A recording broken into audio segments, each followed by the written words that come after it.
So for this brief sales training, we're not going to talk about any tactics in particular, but we're going to talk about buyers and buyer behavior.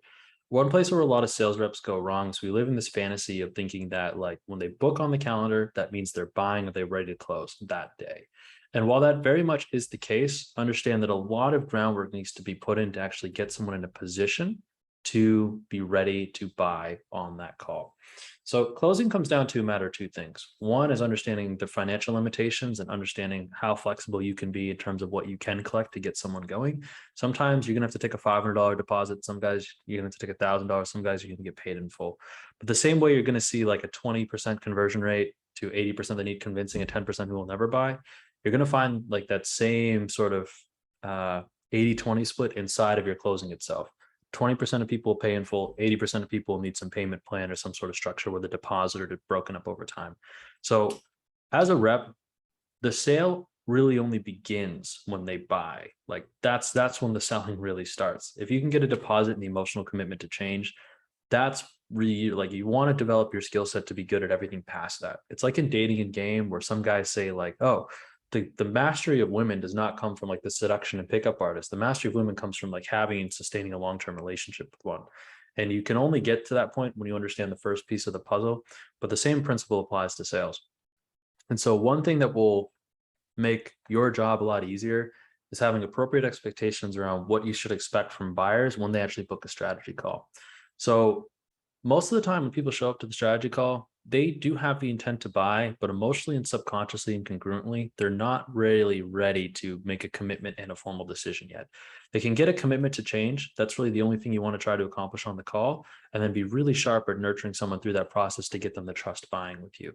A lot of newer offers and newer people, it's going to be much harder to get people to buy on that first call simply because you just don't have time in the marketplace and just brand awareness or a household name for something.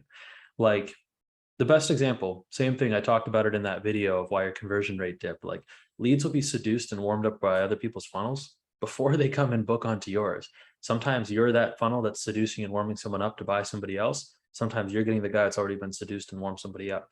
But the most important thing I think one person can do in a business with an offer is try to get their name out there in mass and be recognized as the household for something, regardless of how small you are. Have status, have esteem, have prestige. Like if I came across $1 million tomorrow, probably one of the first things I'd want to buy, like after all basic shit, I'd probably go buy a BMW. Now, the reason why when I think of money, I think of buying a BMW is simply because like I'm aware of that brand. It's been around for a really long time. And that's something that I want to get that I know if I had the money, I'd want to get. However, if I had money and then you like produce to me like some new underground Italian sports car that's like cool and in the BMW market and a competitor, it's going to be a much harder sale to get simply because I'm not as familiar with that name. Even though I have the money and I want to spend it, just my lack of awareness of that brand's presence in the marketplace is going to create friction and it's going to be harder to get me to commit to doing something like that. But once again, it's all relative to how much I make, which comes back to being flexible around how, like what sorts of commitments you can get out of people to get people to try your product and get adoption into the marketplace.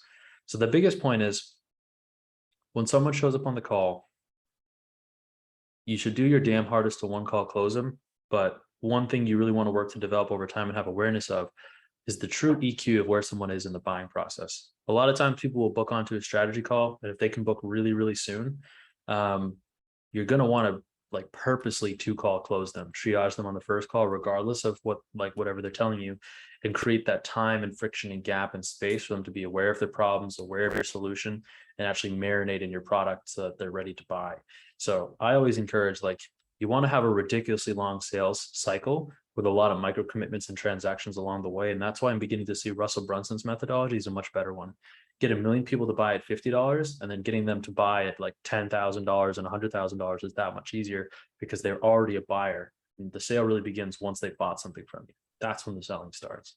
So that's my bigger picture training. One call closing and high ticket funnels where it's just pushing stuff on the front end with a strategy call. It's really tricky. I think almost every offer should have a triage on the front end and strategy call on the back end, regardless of how hot somebody is. You should have that triage process and create friction regardless. That way you have the validation that they are someone who's actually a buyer, and they're also like everyone's going through the same process of getting warmed up before they get sold.